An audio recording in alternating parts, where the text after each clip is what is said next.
The most basic job of any storyteller is to keep their audience guessing what will happen next. That's what we're going to talk about today, and I've got 4 techniques that'll help keep your audience glued to your stories. By the way, my name is Brandon McNulty, and I've got some exciting news. I'll be releasing a new book at the end of this month. It's called The Half Murders, and I've been pitching it as Jekyll and Hyde meets The Haunting of Hill House. And if you're interested in learning more, I will link to it in the description below. But for now, I'm going to talk about another book, one I've been reading. It's called Screenwriting: The Sequence Approach. And this book focuses on the idea of the 8 sequences, which is a structural method for thinking of your stories. Basically, if you're someone who doesn't like 3-act structure, maybe you think it's too broad or it doesn't fill in enough blanks, you might want to test out the idea of the 8 sequences. And essentially what this does, it breaks down a story into 8 different parts. Sometimes this can help you really narrow things down and get more specific with it. I'm hoping to do a video on the 8 sequences in the near future, but today what I'm going to discuss are these 4 tools or techniques that are discussed in the opening chapter of this book. And these techniques are used for keeping your audience engaged, keeping them thinking about what will happen next in your story. Now, some of these techniques are ones that we naturally use while telling our stories. Others we might be less familiar with, or we might just not use them as much. But I think they're all valuable, and that's why I'm going to go through each of them today. I'm going to explain what they are, how they break down, and I'll give you some examples of each. The first technique is called telegraphing. And this is when you tell the audience explicitly what will happen in the future of a story.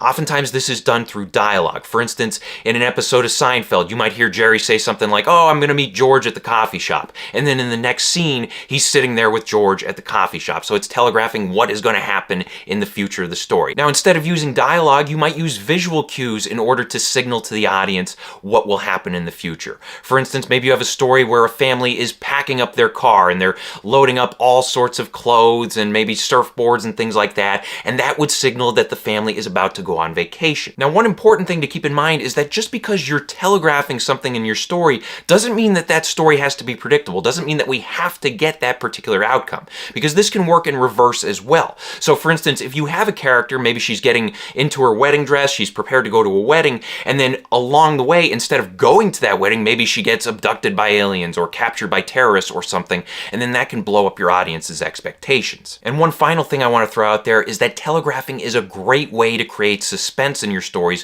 whether it's in the short term or the long term. And the TV series 24 did a great job with this. There were always scenarios where they would say things like, "Oh, well, the bomb is going to go off at 9 o'clock. And that could keep the audience engaged, keep them wondering about what will happen when that time comes. Second technique is what's called a dangling cause.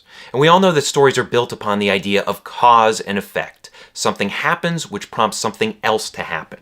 And for a basic example of this, we'll say that we have a scenario where a man walks up to a woman and asks her out on a date. That would be a cause. And the effect would be her reply, whether it's a yes or a no. Now, it's important to keep in mind here that in this particular scenario, the effect is immediate. It happens right after the cause. Now, on the other hand, for this technique of the dangling cause to work, you would need to give us the cause and then hold off on giving us the effect. In other words, make sure that there are some events happening between the cause and the effect. Make us wait for that effect.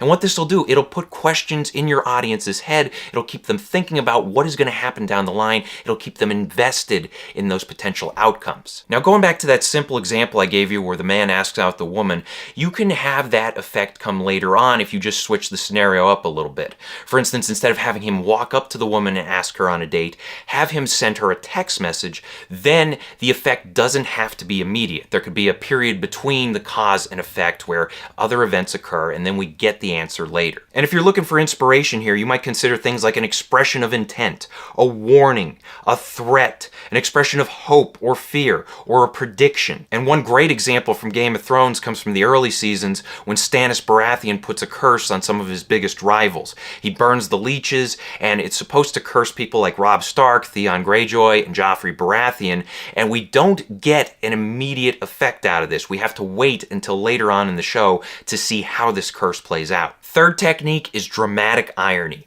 And I've talked about this on the channel before. What it is, it's when the audience knows something that the characters do not. not.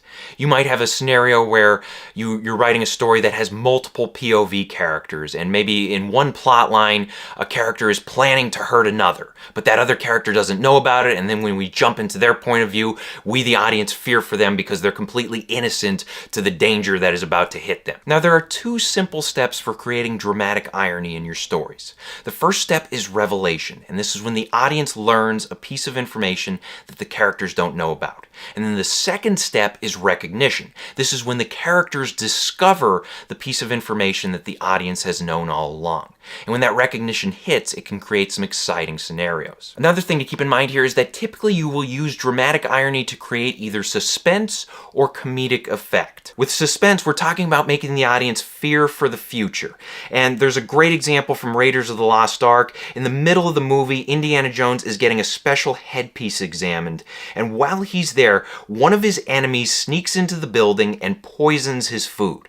We, the audience, know it's poisoned, but Indy doesn't, and that creates suspense in this scene. On the other hand, when you're using it for comedic effect, you'll use dramatic irony to create a misunderstanding that will be drawn out for laughs and intrigue. A great example of this comes from the movie You've Got Mail, and here you have a scenario where two characters fall in love with each other over email, but they don't know each other's identities in real life. However, they do eventually bump into each other by chance in real life, and they end up hating each other. So the audience knows that these two characters have the potential to be a happy couple, and the audience roots for them to get together, and in the meantime they enjoy some humorous situations until the truth is revealed. And then the fourth technique is dramatic tension. And this is critical to any story. It's what drives the story. And what it is, it's the idea that a character wants something very badly, but they're having trouble getting it. So you need a scenario like this in your story in order to drive it. And another thing to keep in mind here is that in order for dramatic tension to work, you need to create a strong emotional bond between the audience and the character. So, for instance, what you need to do early on, you need to introduce that character. You need to build a bond between the character and the audience, make us care about that character, and make the audience get invested in what the character wants. Now, when it comes to building dramatic tension in your stories, it's a three-part process. You have the question, the tension, and then the answer or the resolution. In other words, you're going to be raising a question early on, you're going to be playing out that question over the course of the story, and then toward the end, you're going to answer that question. So part one here is the dramatic question. And the question is, will the character get what they want?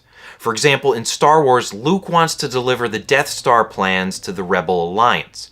The dramatic question here is, will Luke succeed in delivering those plans? Then we get the main tension. In other words, how does the character try to get what they want? What obstacles does the character face? How does the character overcome those obstacles? If we go back to our Star Wars example, Luke can't just deliver the Death Star plans because he's stuck on Tatooine. Therefore, he has to join up with Obi-Wan and Han Solo. Then they try to go to Alderaan, but they get captured by the Empire, and then they set out to rescue Princess Leia, and they end up escaping together. And that leads to our answer or resolution. And the answer to a story's dramatic question does not come at the very end of the story, believe it or not. It actually comes well before then. Usually the main character will get what they want around the 75% mark of the story, and then a new question will arise as a result. So again, going back to Star Wars, Luke successfully delivers the stolen plans to the Rebel Alliance about 80-85% of the way through the story. That's the resolution to the main tension in the story. But the story isn't over just yet, because a new dramatic question has been raised, and that question is, will Luke and the Rebels destroy the Death Star before it destroys the Rebel base? And then we have our tension with the Rebels facing setbacks throughout the Death Star battle, and finally we get another answer/resolution, and that's when Luke blows up the Empire's deadly weapon. So I hope this helps. Question of the day: what is one story that managed to keep you engaged from start to finish? Let us know in the comments section below. Thank you for watching. If you want to support the channel, please pick up copies of any of my books. And once again, The Half Murders, I'll be releasing it at the end of the month. It's like Jekyll and Hyde meets The Haunting of Hill House, so if that sounds like something that's up your alley, check out the pre-order link in the description below. Also, be sure to check out my other videos, like, share, and subscribe. And as always, remember to keep on writing.